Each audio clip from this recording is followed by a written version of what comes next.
अंशु, लेकिन अगर वो कई चीजें दिमाग में रखकर और इस समाधान यात्रा पर निकले हैं, तो इसके मायने क्या हैं कि उनको क्या हासिल होगा इस यात्रा से? वो खुद भी अभी क्लियर नहीं है इसका मतलब। Which means to say that if he is a confused नेता or if he is a confused chief minister, that wouldn't be wrong. देखिए, कंफ्यूज तो ये नहीं कहा जा सकता, लेकिन मैं ये ज़रूर कहूँगी कि वो अपने लिए इस समय एक सही रास्ता तलाश रहे हैं, क्योंकि उन्होंने एक ही समय में बहुत सारी बातें कही। उन्होंने कहा कि अब तो मेरा समय हो चुका है, अगला चुनाव तो मैं लड़ूँगा नहीं।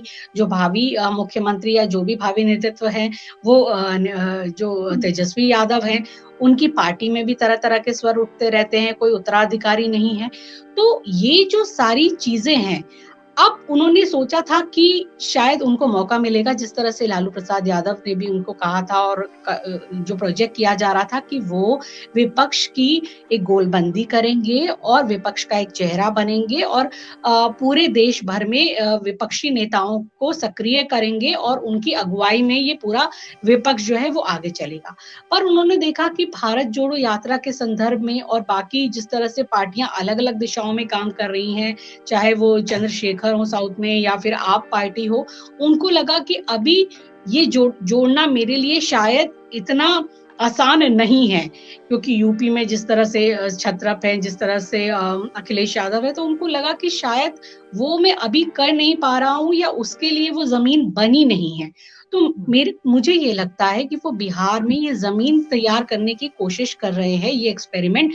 बात वही है, वो जाएंगे शायद उसके बाद दिल्ली ही या फिर इसी विपक्ष की राजनीति को करने के लिए, लेकिन उससे पहले वो ये सोच रहे हैं कि राज्य में भी उनकी पकड़ मजबूत हो जाए। और एक बात आप जरूर और जान लीजिए, नीतीश कुमार सारे पत्ते अपने ही हाथ में रखते हैं।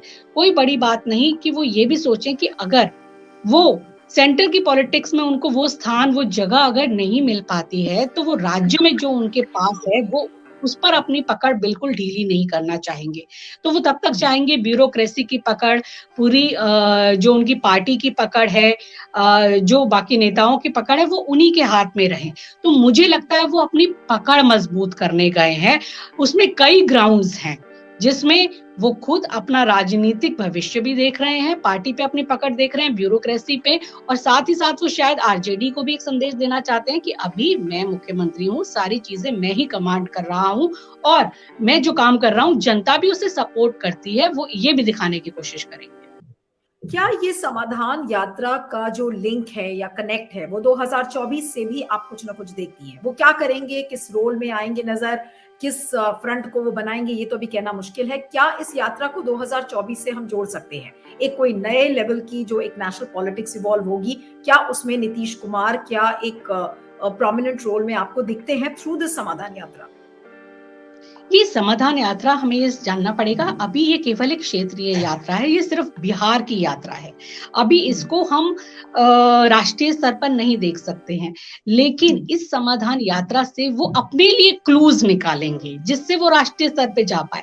यानी कि उनके दिमाग में जो भी फॉर्मूला होगा, वो अगर बिहार में उनकी चीजें उनको लगता है कि वो सही फिट बैठ रही हैं या वो यहाँ से उन्हें इस तरह का समर्थन मिल रहा है, अगर जनता के बीच में से आवाजें आती हैं कि आपको जाना चाहिए राष्ट्रीय राजनीति में, आपको पीएम पद का चेहरा बनना चाहिए, हम आपके साथ हैं, आपकी ये छवि है, वो ये सारी चीजों को अभी जानने की कोशिश करेंगे कि उन्हें रिएक्शन क्या मिलते हैं, उनको क्या सपोर्ट मिलता है, क्योंकि नीतीश कुमार राजनीति के माहिर खिलाड़ी हैं, वो हर चीज जो हर कदम है वो फूक फूक कर रखते हैं। तो वो यहाँ पर वाटर टेस्ट करने गए हैं।